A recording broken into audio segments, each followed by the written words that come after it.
दोस्तों, क्या विधि के विधान को बदला जा सकता है? क्या पुरुषार्थ विधि के विधान से बड़ा हो सकता है? जब भगवान श्री कृष्ण जैसे योगेश्वर विधि के विधान को रोक नहीं पाए तो क्या कोई और रोक सकता है? जी नहीं। दोस्तों, आज की कहानी एक ऐसे राजा की है जिसने घमंड में आकर भाग्य को चुनौती दे दी और जो हुआ उसने साबित कर दिया कि विधाता की लिखी लकीर मिटाई नहीं जा सकती। अर्जुन के वीर पुत्र थे अभिमन्यु। अभिमन्यु के पुत्र हुए राजा परीक्षित और राजा परीक्षित के बाद उनके पुत्र जन्मेजय हस्तिनापुर के राजा बने। राजा जन्मेजय पराक्रमी थे, लेकिन उनमें अहंकार भी कम नहीं था। एक दिन वे महर्षि वेद व्यास के पास बैठे थे। बातों बातों में उन्होंने कुछ तीखे शब्द कह दिए। गुरुदेव, जब स्वयं भगवान श्री कृष्ण, भीष्म पितामह, गुरु द्रोणाचार्य, कृपाचार्य और धर्मराज युधिष्ठिर जैसे महान लोग उपस्थित थे, तब भी महाभारत का युद्ध रोक नहीं पाए। यदि मैं वहाँ होता तो अपने पुरुषार्थ से ये विनाश रोक देता। व्यास जी मुस्कुराए, बोले, पुत्र, जो विधि ने निश्चित कर दिया हो उसे कोई बदल नहीं सकता। यदि संभव होता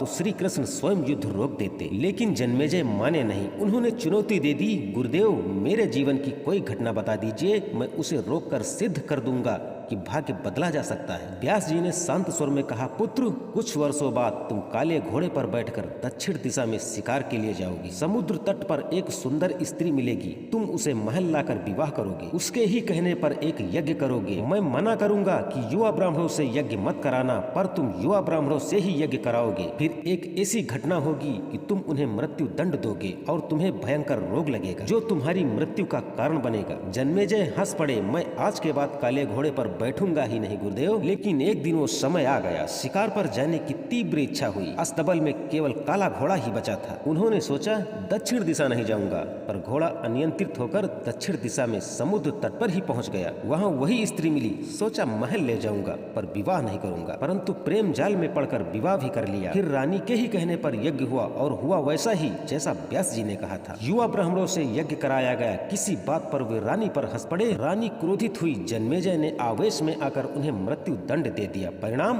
उन्हें भयंकर रोग हो गया। डरे हुए जन्मेजय फिर व्यास जी के पास पहुंचे। व्यास जी बोले, पुत्र, एक अंतिम अवसर है। श्रद्धा और विश्वास से महाभारत की कथा सुनो। यदि बीच में अविश्वास किया तो कथा रोक दूंगा और फिर तुम्हें कोई बचा नहीं सकता। जन्मेजय महाभारत की कथा पूरी श्रद्धा से सुनने लगे। जब भीम की शक्ति का प्रसंग आया कि उन्होंने हाथियों को पकड़कर आकाश में फेंक दिया था और वे आज भी अंतरिक्ष में घूम रहे हैं, तब जन्मेजय से रहा नहीं गया। वे बोल पड़े, यह असंभव है गुरुदेव, ये मैं नहीं मान सकता। व्यास जी ने तुरंत कथा रोक दी और अपनी मंत्र शक्ति से वे हाथी प्रकट कर दिए जो पृथ्वी की ओर गिरने लगे। जन्मेजय समझ गए, पर अब देर हो चुकी थी। जितनी कथा उन्होंने श्रद्धा से सुनी उतना रोग तो मिट गया, पर एक बिंदु शेष रह गया और वही उनकी मृत्यु का कारण बना। दोस्तों, जब विधि के विधान को स्वयं श्री हरि नारायण नहीं रोक पाए तो हमारी और आपकी क्या औकात है। इसीलिए कहा गया है, पहले बनती है तकदीर, फिर बनते हैं शरीर। कर्म हमारे हाथ में है पर फल नहीं। भागवत गीता के 11वें अध्याय में श्री कृष्ण अर्जुन से कहते हैं, उठो, यश प्राप्त करो। ये सब पहले ही मेरे द्वारा मारे जा चुके हैं, तुम केवल निमित्त मात्र हो। दोस्तों,